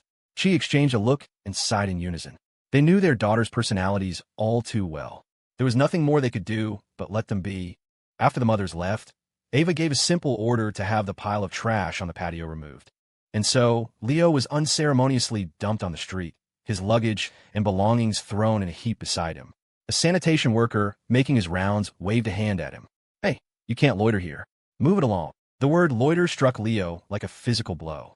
He never thought he would sink this low. His belongings were in such a messy pile, they looked like a heap of garbage. His face flushed red, then went pale. He kicked one of his suitcases in frustration, and the cheap clatter it made only reinforced the image of a junk pile. Just then his phone rang shrilly. For a delusional second, he thought it was Ava or Khloe, calling to say they'd made a mistake. He answered automatically. It was not the call he was hoping for. A rough, gravelly voice with a thick, rural accent crackled over the line. We finally got a hold of you. Who gave you the nerve to take all that money from us? We hear you're making it big now. It's time you paid us back. It was his father. The voice was so full of menace that if he weren't on the other end of a phone, Leo was sure the man would be beating him senseless. Leo frantically hung up, too scared to even make a sound. How did they find me so fast? He scrambled to grab his things, but as his hand closed around his suitcase handle, a horrifying realization dawned on him. He had already given up the lease on his old apartment in Santa Monica. He couldn't go back to the Palisades Point house. He had absolutely nowhere to go. Leo collapsed onto the sidewalk in despair. The city worker returned, his face dark with annoyance. Hey, I told you. You're a public nuisance sitting here like this. You need to leave. Now. The landlord's pitiless voice was a dagger in Leo Xiang's heart. He stomped his foot, his voice choked with fury. Fine. I'm going, all right. Leo made a call, and a moving van arrived to collect his things. He had nowhere to go. The driver, growing impatient, asked him for the third time where he was headed. After a long, humiliating silence, Leo finally mumbled the name of his old apartment complex. The Orchid Apartments, I guess. His only option was to beg his old landlord to let him re-sign the lease. Luckily, it had only been a few days, and the unit hadn't been rented out yet. As the van pulled up to the Orchid Apartments, the first thing Leo saw was his family camped out by the entrance. They looked utterly out of place, their clothes worn and unfashionable, though clean enough. A wave of disgust washed over Leo, and his expression soured. He was about to tell the driver to turn around, but it was too late. The driver had already parked and was starting to unload his luggage. "Leo, give us back our money." Before he could even get out of the car, his parents swarmed the door. His grandparents, along with his younger brother and a couple of cousins, descended on his luggage like vultures, tearing everything open. They tossed his worthless belongings onto the pavement and greedily stuffed his designer bags and clothes into oversized, cheap duffel bags they brought with them. "Let go. That's my stuff. You can't just take it." His protests were useless against their frantic grabbing. His suitcases were ripped open, their contents scattered across the sidewalk. A crowd of onlookers was starting to form, pointing and whispering. His family, completely shameless, only got louder. "Our son stole the family's life savings," his mother shrieked for all to hear. "What's wrong with us taking a few things back?" As if that weren't enough, when Leo tried to persuade them to go up to the apartment, they threw themselves on the ground, creating a scene. They bossed him around, making him do everything. He cooked for the entire family, cleaned the whole apartment, and washed piles of their dirty clothes. If he refused, they threatened to go out into the complex courtyard and broadcast every shameful secret he had. Humiliated, Leo had no choice but to endure it. But that didn't quench their anger. They pushed him to go out and find a job to earn money. Leo spent his days job hunting and his nights doing thankless chores, all while being berated. His condition deteriorated rapidly. In just a few days, he looked as if he'd aged a decade. His face was sallow, and his body swayed unsteadily with every step. He was on the verge of a breakdown. With nowhere else to turn, Leo went to beg Ava and Khloe Chi for forgiveness. He knelt outside the Palisades Point house, all dignity gone, and screamed until his voice was raw. "Ms. Lou, Ms. Chi, I was wrong. I was so wrong. I shouldn't have hurt Ethan's song. I know I was wrong. I really do." He repeated the words over and over, a desperate plea for mercy. But the mansion was dark and empty. Ava and Khloe had already moved back to their old place, leaving the grand house vacant once more. Even though they were gone, the security guard on duty still called to inform them of the situation. "Ignore him." Ava's voice was cool and steady, without a trace of emotion. "Let him kneel. He'll leave eventually." The guard hung up and continued his patrol, keeping a close eye on Leo. Dressed as he was, he looked like he didn't belong anywhere near the property. Leo knelt outside the mansion for a full day and night before his body finally gave out and he collapsed. When he woke up, he wasn't in a hospital, and neither Ava nor Khloe was there. He was back in his cramped rental apartment. From the other room, he could hear his parents talking. "We should just go home today," his mother said urgently. "We can't stay here. Leo won't listen to us. He's got legs, he'll just run off again. Let's pack up and go while he's still out of it." His father grunted in agreement. "Fine." The door creaked open. In a surge of adrenaline, Leo scrambled to his feet and bolted. He didn't even stop to put on shoes, snatching his phone as he fled. He didn't know who to turn to. Ava and Khloe were ice cold. In his panic, a name surfaced in his mind: Ethan's song. "That's it. He's so kind, so soft-hearted. He'll definitely forgive me." And so, Leo Seong bought a one-way ticket for the next flight from LAX to New York City, determined to find Ethan. Ava and Khloe got word of his plan immediately. They dispatched their own people in New York to intercept him, ensuring he never got anywhere near Ethan. If we can't even see Ethan, there's no way we're letting that snake get to him first. Their teams in Santa Monica had already identified several groups of people Lillian had sent to watch them. But this was their turf, and they made the rules. In a blatant act of provocation, Khloe had her people track down Lillian's agents, have them beaten badly enough to send a clear message, and then sent them packing right back to the Gu family. Ava, not to be outdone, quietly established her own network of contacts in New York so they wouldn't be caught off guard again. Today was the 5th time Ava and Khloe had come to Aunt Sarah's house to plead their case. "Aunt Sarah, we truly know we were wrong," Ava said, her words a carefully constructed lie. "We've thought it over. We've let go of our feelings for Ethan. We just want to attend his wedding. As his oldest friends, that's all." Khloe nodded eagerly, her expression a mask of innocence. "Please, Aunt Sarah, just grant us this one small wish. We've known Ethan our whole lives. We can't bear the thought of not even being at his wedding. If we can't be with him, so be it. We were prepared for that. Even if he had chosen between me and Ava, one of us would have been left heartbroken anyway. We just don't want to lose the chance to see him get married. Aunt Sarah, can you please help us? Aunt Sarah looked at them, deeply conflicted. She heard about what they'd done, and she couldn't presume to know what Ethan wanted. But she had watched these two girls grow up.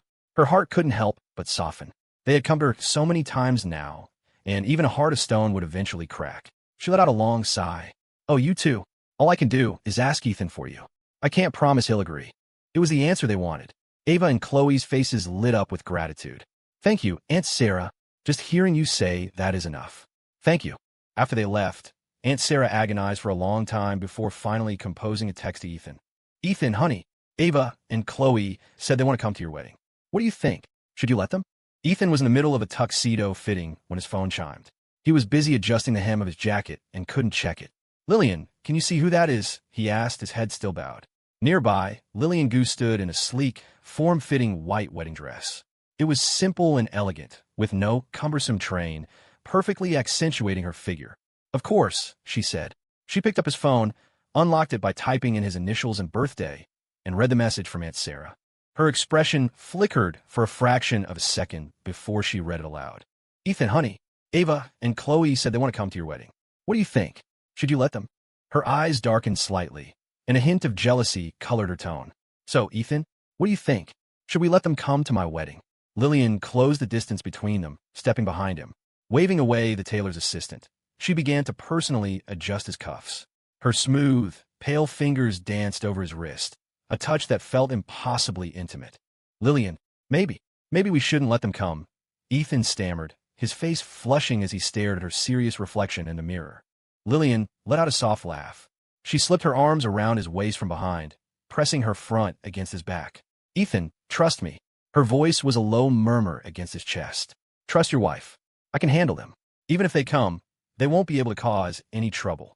His heart hammered in his chest. He could smell the clean scent of her hair, and a few strands tickled his chin.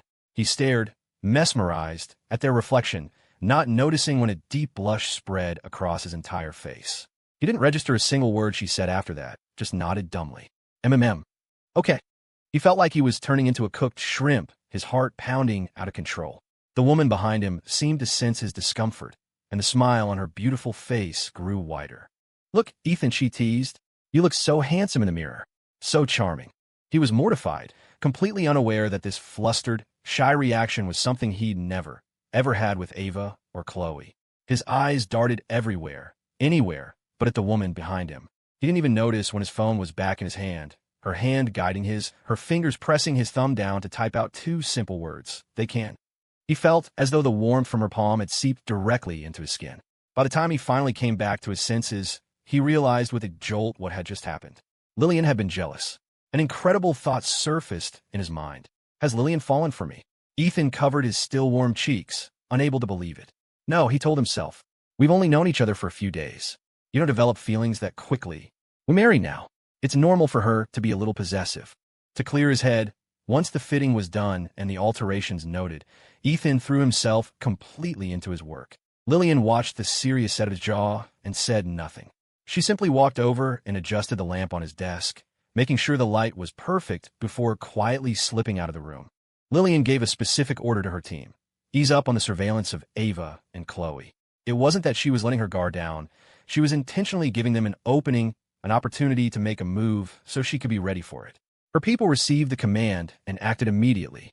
Then, Lillian deliberately leaked the news of Ava and Khloe's impending trip to New York to Ethan's parents. What? Mrs. Song was furious. After how they treated Ethan, they have the audacity to come to his wedding? Not long ago, she couldn't stop singing their praises, practically considering them her daughters-in-law. But they had crossed an unforgivable line. They had gambled with her son's life.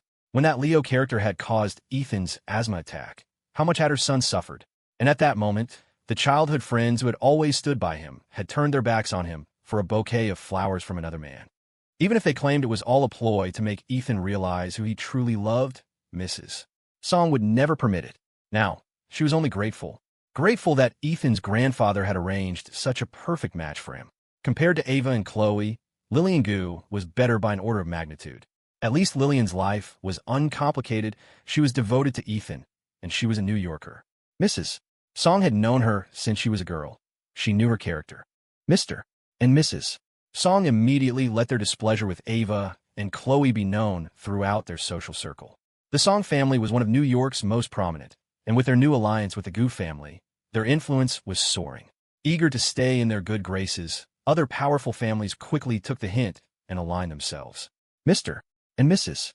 Song went a step further, explicitly instructing the security at their townhouse not to let the two women anywhere near the property. The moment Ava and Khloe arrived in New York, they were met with the icy indifference of the city's elite. Ethan's number went straight to voicemail. When he tried calling from a different number, he would answer, then immediately block it. Ava managed to get Mr. and Mrs. Song's numbers from Aunt Sarah. She and Khloe divided the task, each calling one of them, hoping to explain what had happened. Mr. Song, this is Ava Liu. I wanted to apologize to you and to Ethan. She never got the rest of the sentence out. The line went dead. Khloe had the same experience. Her call was met with a dial tone. Any subsequent attempts from new numbers were treated the same way. Defeated, Ava and Khloe had no choice but to go directly to the Song family's townhouse, hoping to catch a glimpse of Ethan. They waited outside for nearly a full day, but he never appeared. Finally, as evening fell, a black Rolls-Royce pulled up. Through the tinted side window, Ava saw him. Instantly, Khloe gunned the engine of her sports car, executing a sharp drift to block the Rolls-Royce's path. Ethan, get out, Ava said, stepping out of the car and rapping on the window of the Rolls-Royce. We need to talk. Seeing their faces again, Ethan's brow furrowed instinctively. He glanced at Lillian, a flicker of worry in his eyes that she might get the wrong idea. Reassuringly, he took her hand in his. Lillian's lips curved into a smile. She squeezed his hand back, her voice soft. Shall we get out? Then, right in front of Ava and Khloe, Ethan opened his door, leaned across, and swept Lillian into his arms, carrying her out of the car. His face was still slightly flushed when he set her feet gently on the pavement. It had been her idea, of course. Ethan and Lillian stood with their fingers intertwined, their gazes wary as they faced Ava and Khloe. That look of guardedness was a knife in Khloe's heart. Ethan, we grew up together. How can you look at me like that? Ethan's frown deepened. He had no interest in this pointless drama. Besides, they were the ones who had chosen to throw away their lifelong friendship, weren't they? He looked at them calmly. You don't need to say any of this to me. I have to get home. If you have something to say it quickly. Khloe opened her mouth to argue, but Ava cut her off. She stood before Ethan, her normally cool eyes filled with a desperate intensity. Ethan, we were wrong. We never liked Leo Xiong. We were just using him to make you jealous, to make you realize who you truly loved. We just never imagined. She quickly recounted Leo's fate and tried to explain their reasons for treating Ethan so coldly. When he heard that Leo had fled to New York to seek his help, Ethan felt a sense of revulsion. How could someone who had hurt him so badly still have the nerve to ask him for help? Leo had been sent back to his family by Ava's people. They had given up the place in Santa Monica and dragged him back to their hometown. He was getting what he deserved. Ethan could imagine the miserable life that awaited him. Leo used to cry to him about being poor, and Ethan had helped him however he could. But now, knowing the truth, Ethan felt no pity. But he couldn't accept Ava and Khloe's excuse. He let out a cold, dismissive laugh. Ava, Khloe, stop kidding yourselves. There are a million ways to make me see my own heart. Why did you have to choose the one that would hurt me the most? His eyes bored into them.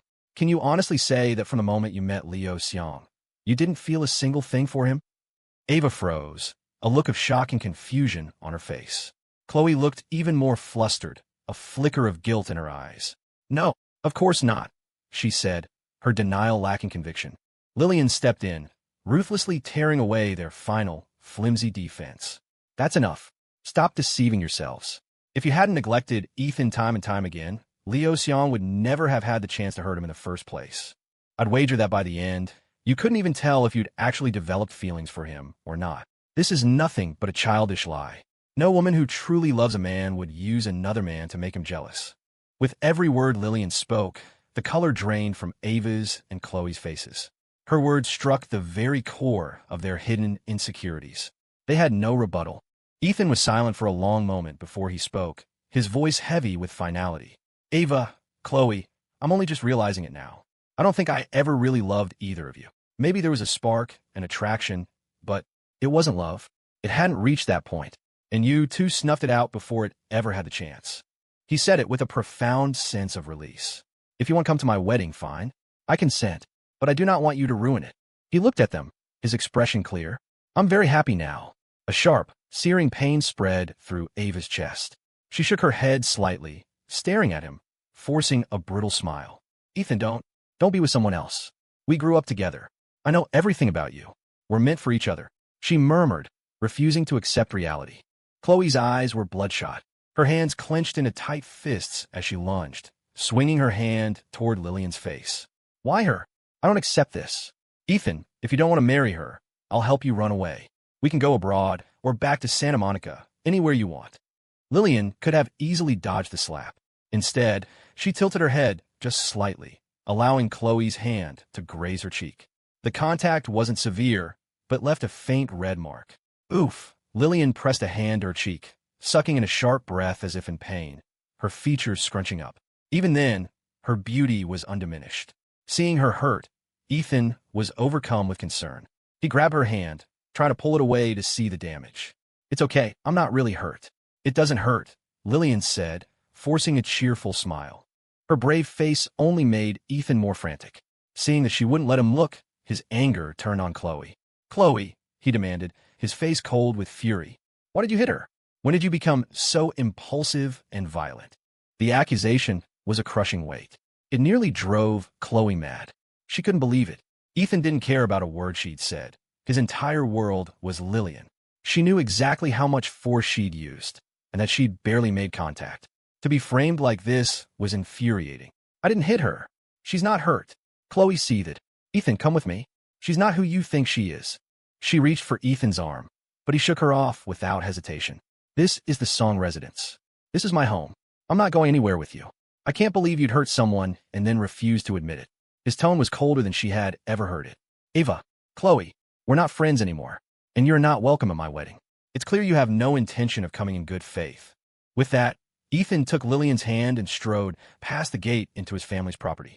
Several of the Song family's security guards and bodyguards moved to block Ava and Khloe, giving them no chance to follow. They stood stubbornly outside the gate until late into the night when Mr. and Mrs. Song finally came out to dismiss them. Ava, Khloe, it's time for you to leave. The Song family does not welcome you, Mrs. Song said, her voice firm but laced with pity. And we have no desire to entrust Ethan to people like you. After all, who's to say there won't be another Leo Seong? You are both exceptional young women, Mr. Song added, his face a stern, silent wall of support. Don't waste your lives fixated on Ethan. Ava's eyes were webbed with broken capillaries. Her usually cool, composed face was etched with exhaustion. Khloe looked no better, all her former fire and confidence extinguished. Seeing their desperate persistence, Mr. and Mrs. Song just shook their heads and had their security escort the two women away. They wanted to prove they could be devoted, but with the precedent Leo had set, no one could ever fully trust them again. Ava and Khloe looked at each other, and in the other's eyes, they saw only their own humiliating defeat. If they gave up now, what did that make the love they had clung to for so many years? What was the point of more than 2 decades of shared history? Could all those years of devotion truly be worthless compared to someone he had known for less than a month? A stubborn fire ignited in Ava and Khloe's eyes. They spoke at the same time, their voices a single, determined thought. Let's work together. After, it's every woman for herself. Almost without needing to communicate, they laid out their plans. Khloe would get her mother and Mrs. Liu to find every last photo of the 3 of them together, artifacts of their shared past. Unfortunately, there weren't many group photos left. Ethan had burned most of them. What they could find were mostly single shots of them as children. Still, it was better than nothing. Ava, meanwhile, would plant moles inside the Gu family or try to buy off their staff. The wedding was in 3 days. They had a lot to prepare. On the other side of the city, Ethan was also on edge. Even though he was determined to cut ties with Ava and Khloe, their relentless attempts to contact him were getting under his skin. He was unconsciously twisting the cuff of Lillian's sleeve into a wrinkled mess. When he finally noticed what he was doing, he stopped. Lillian, he said quietly, is there any way to end this once and for all? I don't want to be bothered anymore. Having made his decision, he had no interest in being dragged back into their drama. Friendship was out of the question. That ship had sailed long ago. The memories of their childhood were enough. A beautiful memory didn't need to be relived until it shattered. Lillian understood exactly what he was feeling. She patted his shoulder reassuringly. Don't worry, I've already prepared everything. After our wedding, they will never appear in front of us again. Ethan forced himself to relax, to trust her. On the day of the wedding, a magnificent ceremony was held on a sprawling green lawn at a private estate. The entire venue was decorated in romantic shades of pink for Ethan and Lillian. Countless handcrafted, woven flowers were arranged in elaborate sculptures. They had been specially made to accommodate Ethan's asthma and pollen allergies, yet they looked astonishingly real. Not a single guest doubted the authenticity of the wedding. That included Ava and Khloe. But as the guests filled the seats, the bride and groom were nowhere to be seen. Ava and Khloe began to think that maybe, just maybe, Ethan had come to his senses and was running away. What happened next was beyond anything they could have imagined. The Gu family had deployed its latest technology, creating photorealistic holographic projections of Ethan and Lillian to walk down the aisle and go through the entire ceremony. The plan Ava and Khloe had prepared, to publicly object and try to win Ethan back, was now completely useless. They scanned the crowd frantically, searching for any sign of the real Ethan. But their eyes ached from the effort, and he was nowhere to be found. He wasn't even there. They had been tricked. The couple may now exchange rings, and the groom may kiss the bride. The two holograms complied. Just then, the provocative video Ava and Khloe had prepared to hijack the event was replaced. Instead, the large screens lit up with a montage of friends and family from all over the world offering their heartfelt blessings to Ethan and Lillian. The video of blessings ended, and the screen transitioned to a live feed of Ethan and Lillian's real wedding. At that very moment, they were at the Astor Hall, a historic landmark in the heart of New York, holding a private, traditional ceremony. The gilded, ornate halls were draped in crimson silk. The triumphant sound of a brass fanfare echoed through the space, filling every guest's heart with joy. Under the watchful eyes of their closest family and friends, Ethan, dressed in a timeless, classic tuxedo, arrived in a horse-drawn carriage. Behind him, a procession of attendants tossed handfuls of custom-minted miniature gold bars and celebratory sweets to an appreciative crowd of onlookers gathered outside the private venue. Simultaneously, back at the estate, the guests at the public ceremony each received their own commemorative gold bars and boxes of confections. The sheer extravagance of the wedding was staggering. Ava and Khloe watched, horrified, as the live feed showed the carriage stopping at the grand entrance of the Astor Hall. Ethan dismounted gracefully, lifted Lillian from the carriage, and carried her, his steps firm and unwavering, into the hall. Ava bit her lip so hard it bled, her eyes burning with rage. Thump! Khloe slammed her fist on the table. She grabbed her jacket and stormed out, not even glancing back at Ava. She sprinted to her sports car and sped off, tires screeching, racing toward the historic venue. She didn't care about anything else anymore. The plan, the sabotage, none of it mattered. All she wanted was to see Ethan.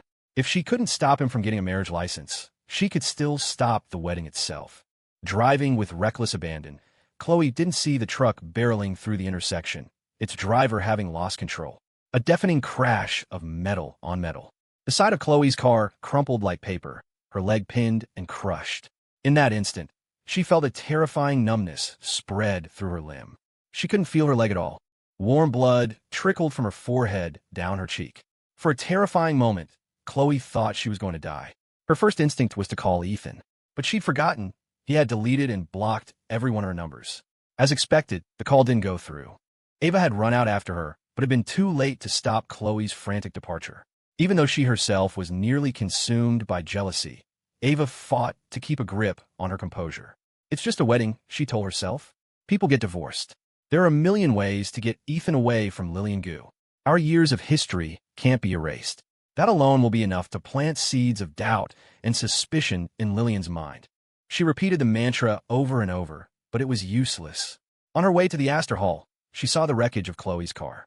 Faced with a choice, Ava finally gave up on crashing the wedding. Khloe's life was more important. They were friends. She couldn't just leave her to die. Ava rushed Khloe to the hospital. By the time Mrs. She arrived, Ethan's wedding was over. In the space of a single day, Ava had become a hollowed-out version of herself. Khloe's life was saved, but her leg was still in surgery. Whether they could save it was uncertain. The casual promise she had once made to Leo, that she would stop racing, had been fulfilled in the cruelest way possible. Whether her leg healed or not, her racing career was over. Ava saw the news reports everywhere, splashed with photos of Ethan's lavish wedding. She stared at a picture of Lillian on her phone, a fire of pure rage building inside her. Lillian did this. It had to be her. The thought consumed her. ignoring the protests of her mother and Mrs. Ava stormed out of the hospital and went straight to the Gu family's residence. It was the first day of their new married life. Lillian and Ethan were enjoying a rare, quiet morning in bed. The soft sunlight and fresh air outside held no appeal. Suddenly, a frantic, insistent ringing of the doorbell shattered the peace. Lillian frowned, annoyed at the interruption. She threw on a silk robe and went to the door. The moment she opened it, Ava's fist flew at her face. Lillian sidestepped the blow with fluid grace, catching Ava's wrist in an iron grip. "What the hell is wrong with you?" Ava's eyes were shadowed with dark circles, her hair a tangled mess. It was the most disheveled she had ever looked. Her voice was cold enough to freeze water. "You stole Ethan, but that wasn't enough for you, was it? Why did you have someone run Khloe off the road? She's lying in a hospital bed, and we don't even know if she'll keep her leg. You're going to pay for this." Ava lunged again, and the two of them began to fight. Lillian parried Ava's attacks with ease, her movements economical and precise. "Ava, I wouldn't stoop to something so crude," she said calmly. "I simply arranged for people to escort you both back to Santa Monica and to apply some business pressure to your families. Just enough to keep you busy and away from me and Ethan. That's all." The commotion drew Ethan out. "Stop it, both of you," he yelled, stepping between them. "I believe Lillian. We'll use evidence to sort this out." Hearing his voice, Ava finally calmed down. Not long after, the Gu family's investigators presented their findings. The driver who hit Khloe had experienced catastrophic brake failure. It was a tragic accident, completely unrelated to Lillian. And, just as Lillian had said, her people were meant to intercept them during their attempted wedding crash, sedate them, and fly them back to California. The economic assault on the Liu and Chi family businesses in Santa Monica had already begun. Mrs. Liu was calling Ava nonstop, urging her to come home. Khloe, too, had been transferred to a Santa Monica hospital for her recovery. From the moment she decided to marry Ethan, Lillian had been setting up a new corporation in California specifically to compete with Liu Enterprises. With the Song family's existing influence there, the combined power of the two families began to systematically squeeze the Liu and Chi empires. When Khloe woke up and saw her leg trapped in a complex web of casts and braces, she nearly lost her mind. Ava sat by her bed, her voice flat and cold. "Your leg is fine. You'll keep it, but you'll need months of physical therapy and rest. You can forget about ever racing again." Hearing she could never race again was the one thing Khloe couldn't accept. She could have given it up on her own terms, but to have it taken from her like this was unbearable. Months later, after a grueling recovery, Khloe could finally walk normally again. Full of hope, she got into her car. But before she could even turn the key, a cold sweat broke out across her body. The feeling of impending death, the shadow of the crash, washed over her, and she couldn't shake it. She couldn't even drive a normal car, let alone a race car. Heart shattered, Khloe stumbled out of the car, drenched in sweat as if she'd been pulled from a lake, her face pale as a ghost. Ava helped steady her, but said nothing. "Why are you still here with me? What? Have you given up on Ethan?" Ava stared blankly into the distance and let out a long sigh. What else is there to do? During Khloe's recovery, she hadn't stopped trying. She sent letters to Ethan, filled with memories of their shared past, hoping to rekindle something. She never received a single reply. Ethan had been completely open with Lillian about his history with them. There was no room for jealousy or suspicion to take root in a relationship built on such honesty. And besides, Ava had seen it with her own eyes, the way Ethan looked at Lillian. It was a kind of love he had never, ever shown them. Ava had no choice but to give up. What was the point of fighting when she was so clearly defeated? Hearing Ava's words, Khloe felt the last of her own hope drain away. She was a cripple now. If even Ava couldn't win, what chance did she have against Lillian Gu? The two of them silently went their separate ways. Ava threw all her energy into her work, keeping herself too busy to think. Khloe tried again and again to overcome her psychological trauma, but the fear remained. Imperceptibly, they saw each other less and less, until they had nothing left to say. The three of them, once so inseparable, had quietly, irrevocably drifted apart.